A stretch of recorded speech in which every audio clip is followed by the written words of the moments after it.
हाँ, तो इसके क्वेश्चंस जो है आपको करना क्या है कि मैंने ड्राइव पे भी डाला डाला हुआ है पेपर्स, मतलब लाइक करीब 10-12 साल का पेपर आपको डाला हुआ है। आप सारे पीडीएफ पे जा जाकर उसके डीआई को सॉल्व करने की कोशिश करोगे, like I will be doing tonight. और इसी के जैसा you will try to solve every DI questions, and let's make an habit of, और इतना अपने आप को प्रिपेयर करो कि आउट ऑफ 6 एटलीस्ट 3 to 4 आप कर पाओ। So you don't have to make it like कि 100% क्वेश्चंस आप कर ले या ट्राई कर ले, ऐसा नहीं करना है। सेकंड पॉइंट यहाँ पे ये है कि every question in start seems it will look like it's very difficult, but ऐसा है नहीं। थोड़ा ध्यान से पढ़ोगे तो you will get to know कि उसमें करना क्या है। And you don't have to read entire data. जैसे कैट में क्या होता है कि हम लोग पूरी ग्राफ एक बार पहले रीड कर लेते हैं, या फिर ग्राफ को क्रिएट भी करना पड़ता है या टेबल को क्रिएट करना पड़ता है। यहाँ पे जनरली टेबल दिया हुआ होगा, you just have to extract the information. तो विल गो नेक्स्ट, ये वाला सेट सबसे पहले करते हैं हम। ये वाले सेट में यहाँ पे अगर तुम देखोगे तो it's written here, the graph below represent the performance of 4 professors across years measured on 4 variables: percentage of time spent on teaching, percentage of time spent on research, feedback on a scale of 10। Right hand side में feedback का scale है ये वाला, and number of publication, sorry ये left hand side होगा ना फिर, feedback, just second, not right, दोनों ही राइट हैंड साइड में है। On the scale of 10 right hand side में आपका फीडबैक, और राइट हैंड साइड में ही पब्लिकेशंस है। Assume that the cumulative time spent per year on research and teaching activities are same for all professors, and each of them taught only one course of 90 classroom hours. Okay, 90 classroom hours। ये आपका data है, इसमें 4 professors हैं आपके। यहाँ पे एक confusion बच्चों को होती है कि how to find the percentage. तो ये सिंपल है, जैसे इसमें ये पूरा 100 का लाइन है, यहाँ से लेकर यहाँ तक 0 to 100। इसमें जितना ब्लैंक पार्ट है इट गोज फॉर टीचिंग, और जितना डार्क है इट गोज फॉर रिसर्च। तो फॉर दिस कर्व, यानी कि algebra professor in year 2010, 50% time he spent on teaching and 50% time he spent on research. In 2011, he spent 55% time on teaching and rest 45% time on research. In 2012, he spent 70%, यहाँ ये 70 वाली line हो जाएगी, 70% time on teaching and rest 30% time on research. ये सबको दिख रहा है? बताओ, यस सर। किसी कोई भी कंफ्यूजन हो तो बताओ। ये ग्राफ रीड कर गए, और फिर यहाँ पे जो है ये राइट हैंड साइड में उसका फीडबैक जो है वो छोटे सर्कल के साथ, यानी कि ऊपर वाला फीडबैक वाला यहाँ पे वो है, लाइन है, और पब्लिकेशन वाली लाइन ये है। सो यू कैन सी कि फीडबैक जो है उसको 2014 में 4.5 मिला हुआ है, and number of publications generally integer side ही रहेगा। तुम देखो जैसे इधर एट 3, 3, 2, मतलब पब्लिकेशन वाला 2.5 पे नहीं होगा। तो अगर कोई कंफ्यूजन है कि which one line is for research and which one publication and which one for feedback, तो आप ऐसे भी कंफर्म कर सकते हो। तो ये आपका जो है वो नंबर ऑफ पब्लिकेशन का लाइन है। So these are the number of publication, जहाँ दोनों ही feedback and number of publication दोनों ही 10 तक की काउंटिंग में है। तो जब आप इसको क्वेश्चंस को पढ़ोगे तो you will find that something which has been asked, you don't have to calculate it, just you have to see कि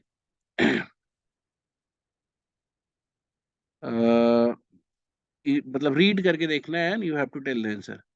The question is which of the following shows the maximum year-to-year percentage growth in feedback? Maximum year-to-year percentage growth in feedback में year-to-year growth बताना है, और इन लोगों ने आपको वो भी दे रखा है, मतलब ये चार ऑप्शन दे रखा है, विच ऑफ द फॉलोइंग, इन्हीं चार में से सेलेक्ट करना, you don't have to go to the curve to find the maximum. तो फर्स्ट है arithmetic professor during 13 to 14। You can go to the arithmetic professor part. ये आपका अर्थमेटिक वाला है, ये 13 to 14, यहाँ 13 है, यानी फीडबैक इसको पहले 4 था, और ये आपका 6.5 है। तो परसेंटेज चेंज कितना हो गया, 2.5 डिवाइडेड बाई 4 into 100। ठीक है, ये आपका अर्थमेटिक्स वाला हो गया,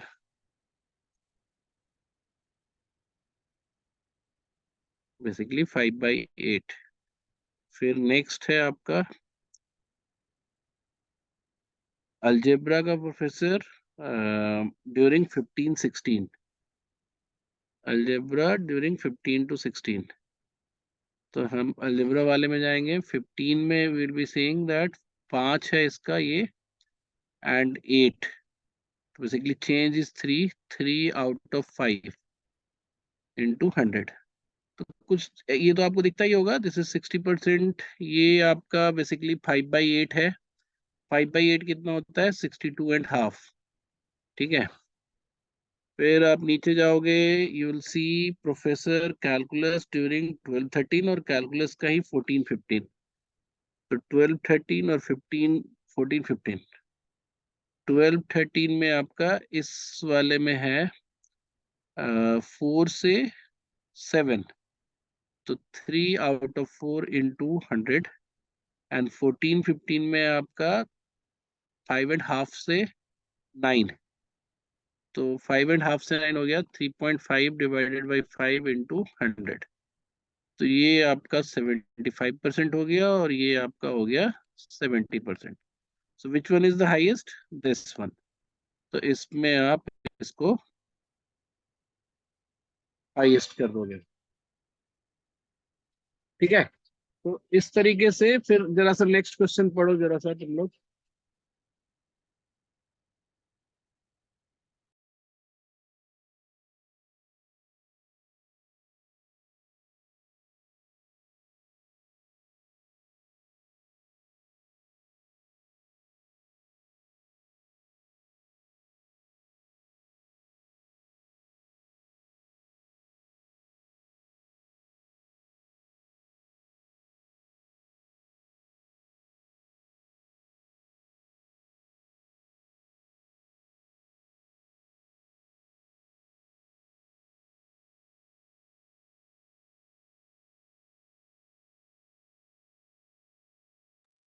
हाँ, नेक्स्ट क्वेश्चन हमारा, given below is the time table for trans continental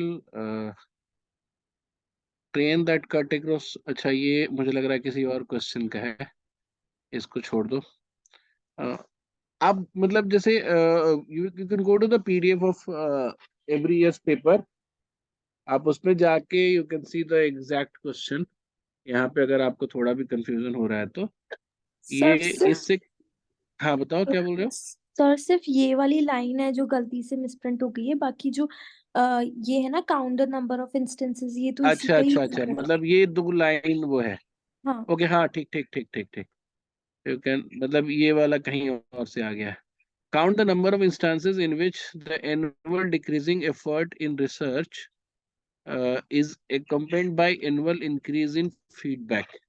सो ऐसे इंस्टेंसेस आपको खोजने हैं जहाँ पे रिसर्च के एफर्ट में डिक्रीज है, बट एनुअल फीडबैक में इंक्रीज है।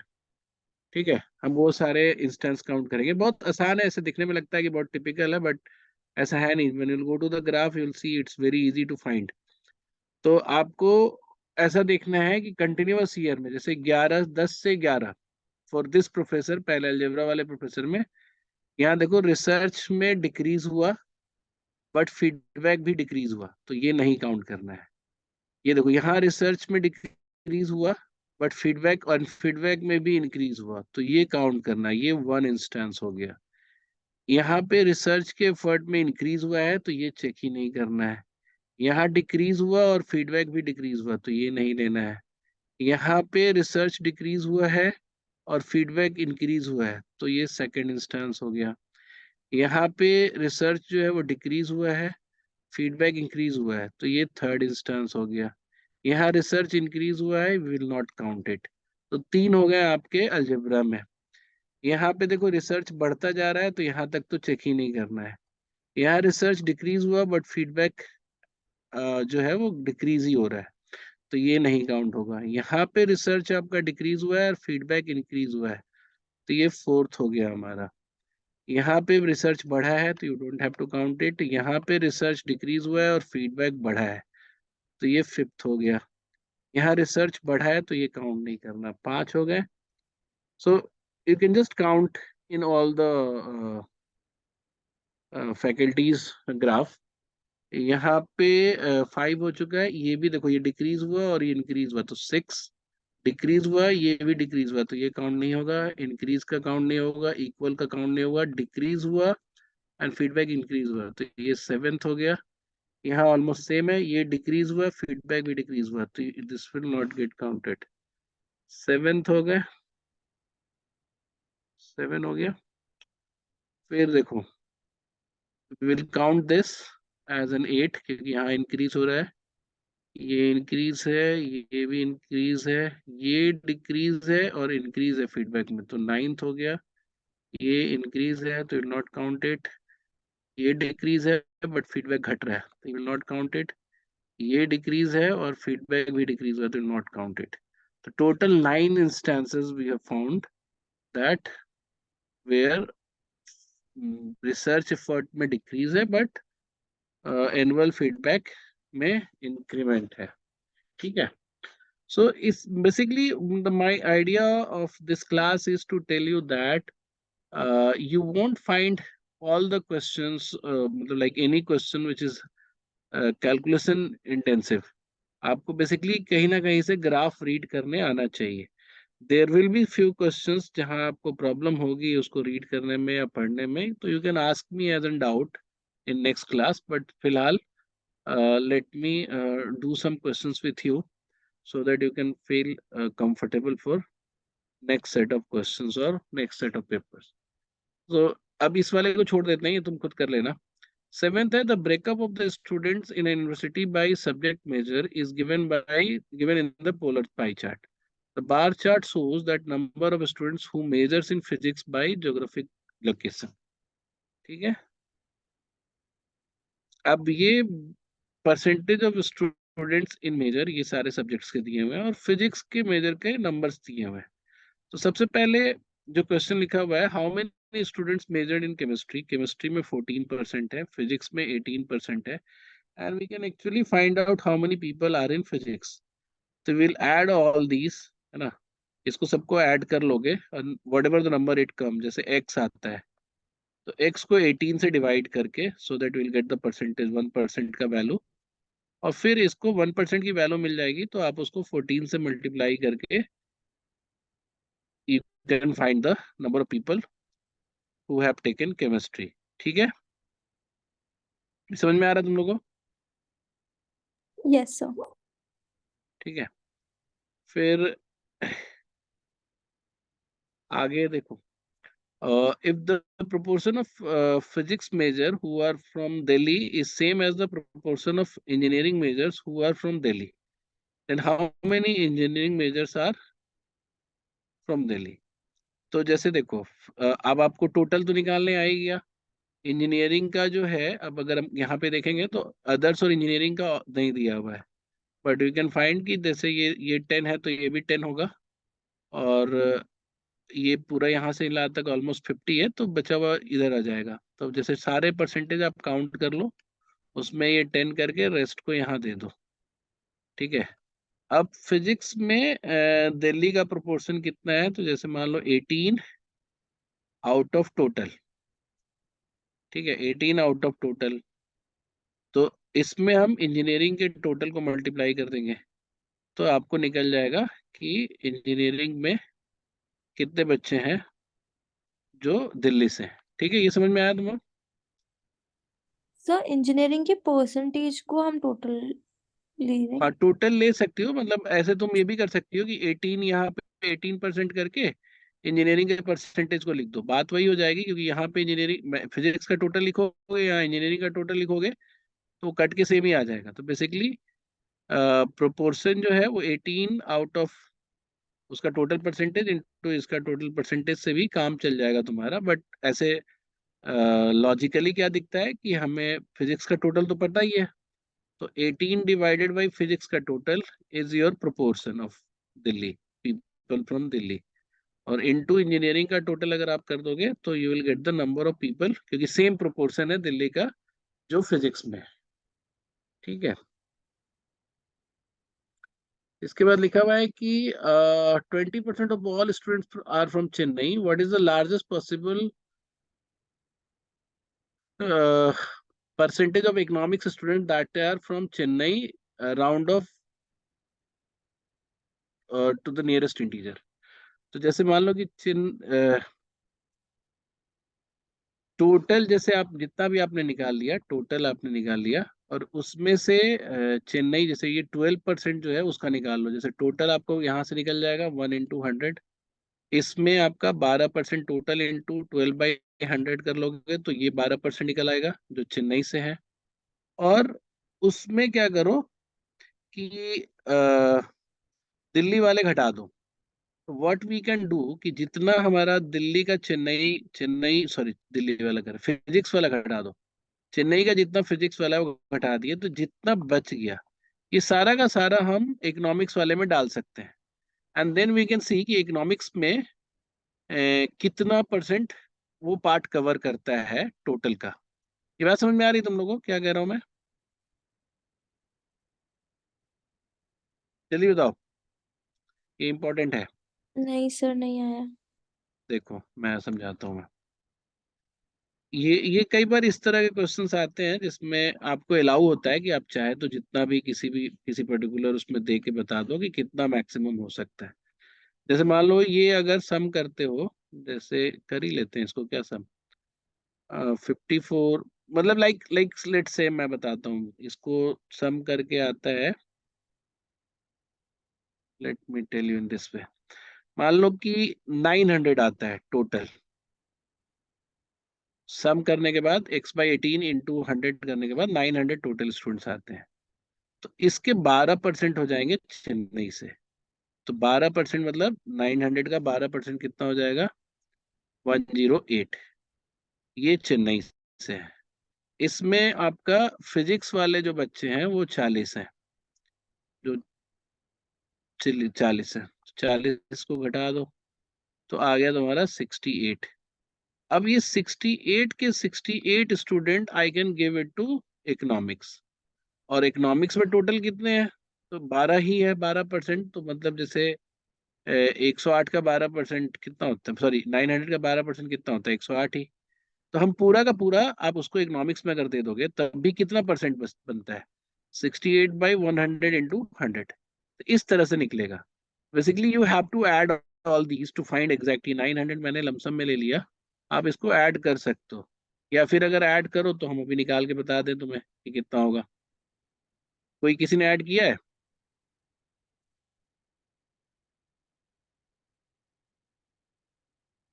राहुल तुम बोलते क्यों नहीं हो फिर शुरू से? ये सबसे सिंपल था, इसमें क्या है कि can somebody add this entire numbers of physics? कोई ऐड करके बता, फटाफट बताओ तो मुझे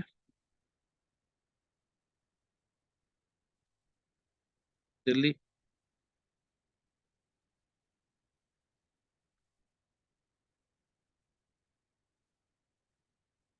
जल्दी ऐड करो।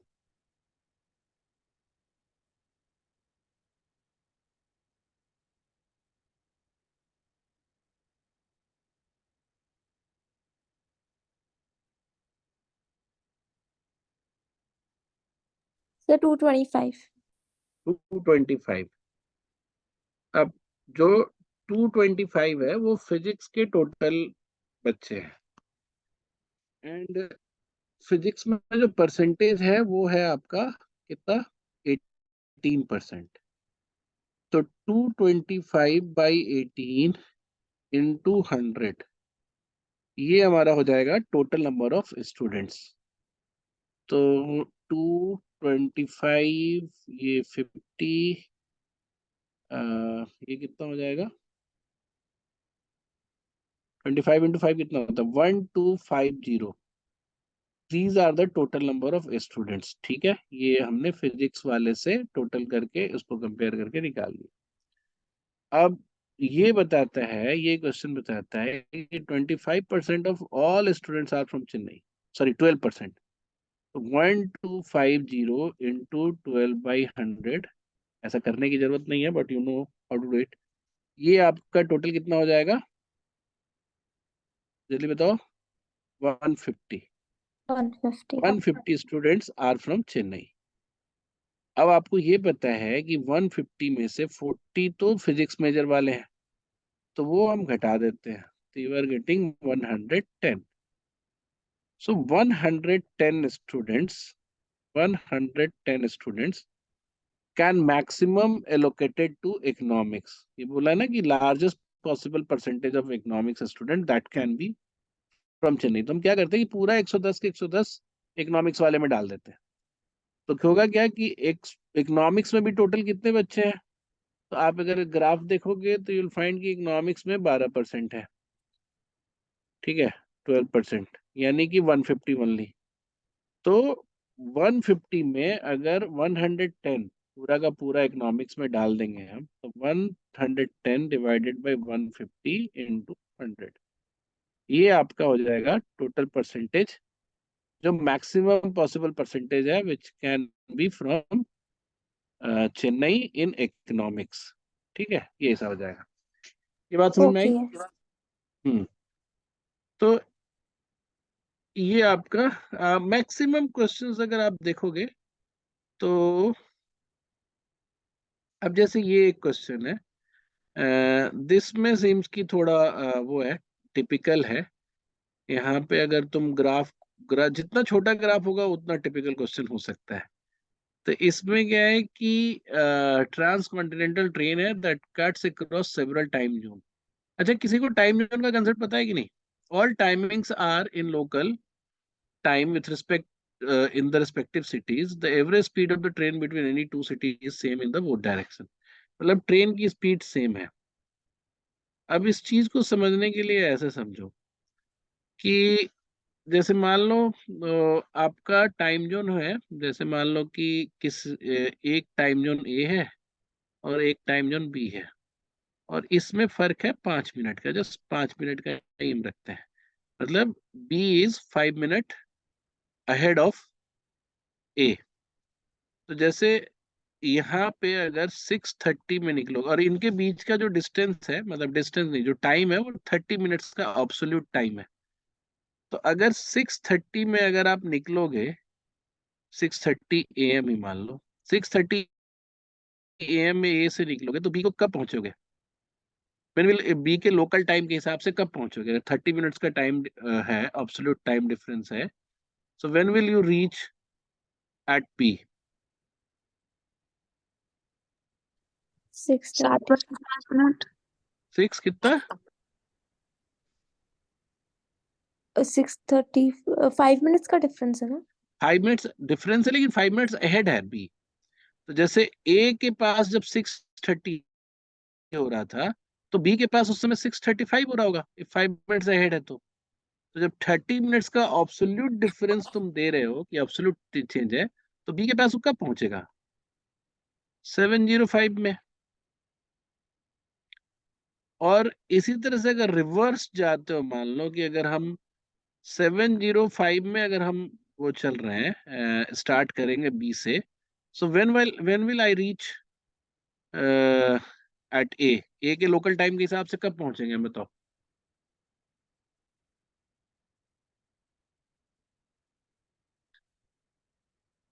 ये 5 मिनट अहेड है, तो यानी ए का लोकल टाइम अभी क्या हो रहा होगा? 7। तो 30 मिनट्स का ऑब्सोल्यूट डिस्टेंस है, तो 7:30, जो कि अगर तुम टाइम डिफरेंस देखोगे तो यहाँ पे टाइम डिफरेंस बनेगा तुम्हारा 35 मिनट्स का, यहाँ टाइम डिफरेंस बनेगा तुम्हारा 25 मिनट्स का। तो अगर जाने और आने में टाइम अगर अलग दिख रहा है, that means they are from different time zone. और जाने और आने में अगर टाइम सेम दिख रहा होता है, मतलब कि they are from same time zone. और अगर डिफरेंट टाइम जोन है, जैसे एक तरफ से 25 लग रहा है, एक तरफ से डिफरेंट टाइम जोन है और डिफरेंट डिफरेंट टाइम लग रहा है, तो अब्सोल्यूट टाइम जो है वो 30 मिनट्स का होगा, ठीक बीच में, क्योंकि जितना अहेड है उतना ही बिहाइंड होगा लौटते टाइम। ये बात सबको समझ में आ रही है? बोलो। श्रुति, वैष्णवी। Yes sir. अब तुम इस ग्राफ को देखो तो लिखा है कि which of the following pairs of cities are in the same time zone. तो सबसे पहले तो ये होगा एक साथ वाले ही, मतलब दूर दूर वाले नहीं होंगे।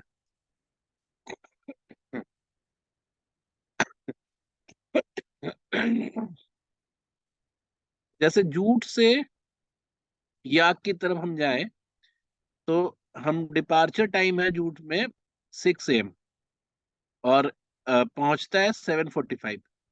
तो टोटल टाइम कितना लगा इसको? 1 hour 45 minutes। और वापसी का टाइम देखें तो ये देखो, डिपार्चर टाइम है 10:55, और पहुंचा कितने बजे है? 12:40, मतलब 10:55 AM और 12:50 PM। इसका डिफरेंस देखो तो ये भी 1:45 है। यानी कि Jute and Yag are in same time zone, because time difference, absolute time difference जो है दोनों में सेम आ रहा है। तो ये जो पेयर है, ये एक ही टाइम जोन में लाई करता है। समझ में आ गई बात मेरी तुम लोग को? बाकी अगर कोई चेक भी करोगे तो नहीं मिलेगा, जैसे यग और वॉक में चेक करोगे तो you won't find the same time difference. मैं तुम्हें दिखा देता हूँ, या फिर अगला वाला से पता चल जाएगा। What is the total time taken in minutes by train to go from Jute to Raj? Jute to Raj मतलब यहाँ से शुरू करके यहाँ तक आना है। तो यू विल सी कि हालांकि ये दोनों तो एक टाइम डिफरेंस में हो ही नहीं सकता, क्योंकि मल्टीपल टाइम जोन में ट्रेन जा रही है, तो of course it must have crossed few time zones. तो अब अगर हम लेफ्ट साइड में देखें एक तरफ की जर्नी, तो हमें टोटल कितना मिलता है देखो। 6 AM में निकला एंड 10:40 PM में पहुंचा। तो टोटल टाइम जो हुआ 6 AM टू 10:40 PM जो हो गया तुम्हारा 16 hours 40 minutes। ये हो गया तुम्हारा एक तरफ का टाइम। और जब तुम रात से जूट की तरफ जाओगे तो 8 AM में you have started and you reached 12:40 PM। तो ऑफ कोर्स एक 12:45 PM मतलब 1 PM बीत चुका है। तो 8 AM, आज सुबह 8 AM निकलो, अगले दिन 12:40 दिन में पहुंचो, तो टोटल कितना हो जाएगा? 24 घंटा पूरा। और 24 के बाद 4 और 28, 28 घंटा 40 मिनट, 28 hour 40 minutes। तो तुम्हें दिखा गया कि दोनों में अलग अलग टाइम लग रहा है। तो ऑब्सोल्यूट टाइम टू रीच और to cover the distance would be what, वो बीच में लाई करेगा। क्यों? क्योंकि एक तरफ से जितना समय आगे बढ़ेगा, दूसरी तरफ से उतना ही पीछे जाएगा। तो एग्जैक्ट आंसर क्या आएगा? इनके ठीक बीच में, 16 और 28 के बीच में क्या आएगा बताओ? 22 hour 40 minutes। ये आपका एब्सोल्यूट टाइम होगा जो दो शहर को क्रॉस करने में लग रहा है। ये बात इनके समझ में आई बीच का सबको? टाइम इनके बीच का टाइम कैसे निकाला? इनके बीच का टाइम बस इसका एवरेज ले लिया। मतलब 4 और 6 के बीच का टाइम क्या होता है? 5 होगा। तो एक तरफ से 4 घंटे लग रहा है, एक तरफ से 6 घंटे लग रहा है, यानी कि एब्सोल्यूट टाइम जो लग रहा होगा वो 5 घंटे का लग रहा होगा। ठीक है, आई बात समझ में? अब 16 hour 40 minutes और 28 hour 40 minutes, मतलब जैसे एवरेज कैसे निकाला इनका?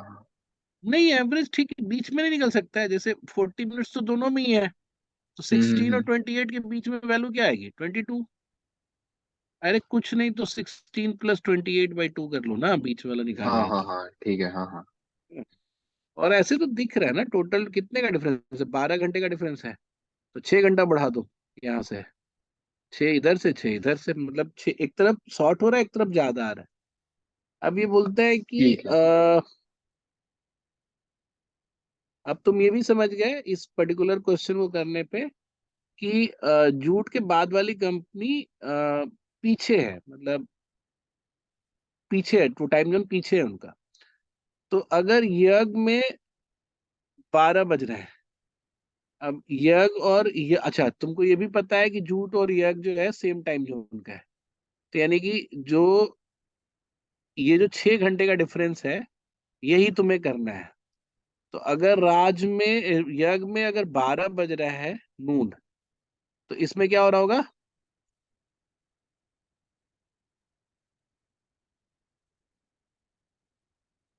जल्दी बताओ।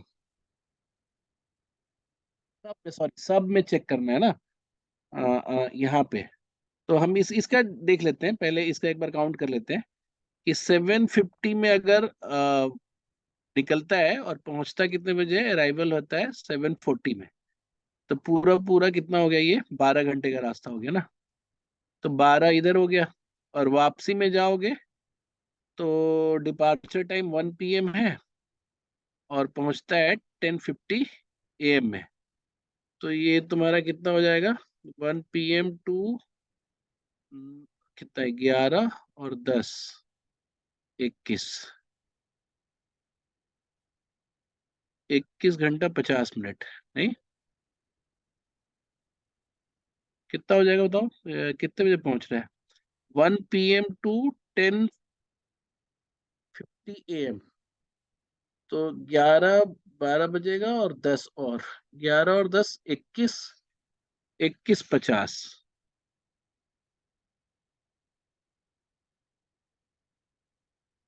ठीक है, 7:50 सर से। वहाँ पे 7:50 AM डिपार्चर था उसका, अगर यज्ञ से, हाँ, और वो सेवन अच्छा फोर्टी को ये पहुंचा। एग्जैक्टली हो जाएगा ना, 11:50 हो जाएगा। एग्जैक्टली हाँ, 11:50 हाँ, होगा। तो एग्जैक्टली इसके बीच में जो टाइम है वो एग्जैक्ट टाइम होता। तो यहाँ से यहाँ तक का डिफरेंस कितना, 10 घंटे, तो मतलब 5 घंटे का फर्क होता। ठीक है। तो अगर ये 12 बज रहा है तो ठीक 5 घंटा पहले, क्योंकि तुम्हें पता है ये इधर से छोटा टाइम है, इधर से बड़ा टाइम है, तो यानी कि सब में जो टाइम हो रहा है उससे कम होगा, सॉरी, सब में कम टाइम होगा यज्ञ से। तो 7 अगर बजे 12, हाँ, 7 AM।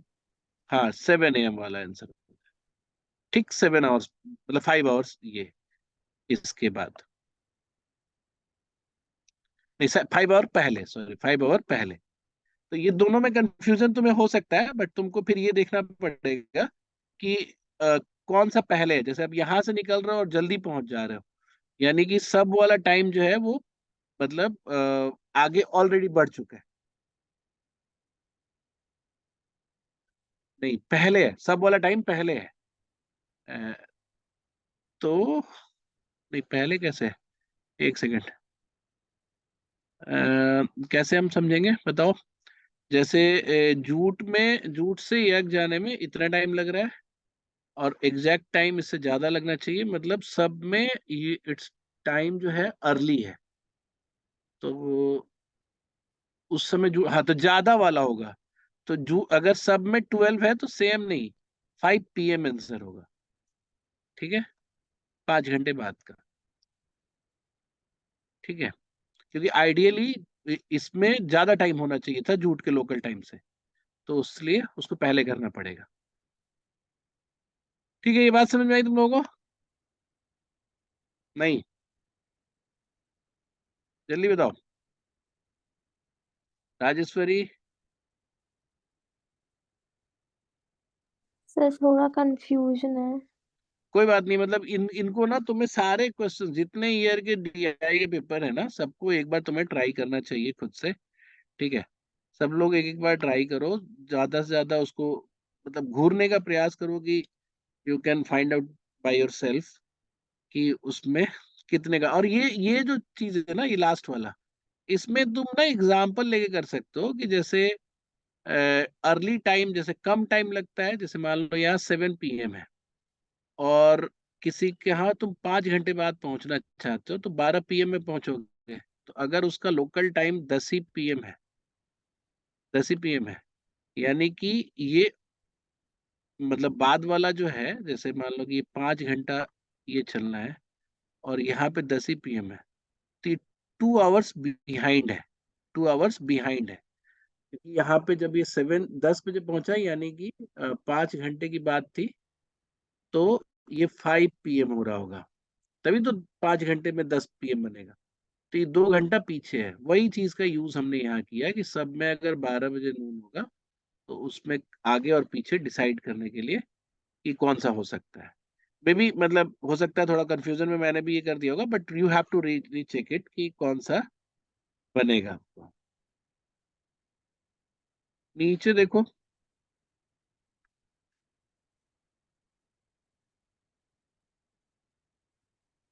इनफैक्ट मैं ये कह रहा हूँ ना कि ये सारे क्वेश्चंस मैं बनाऊं, इससे बेटर है कि आप लोग इसको पहले एक बार ट्राई करो।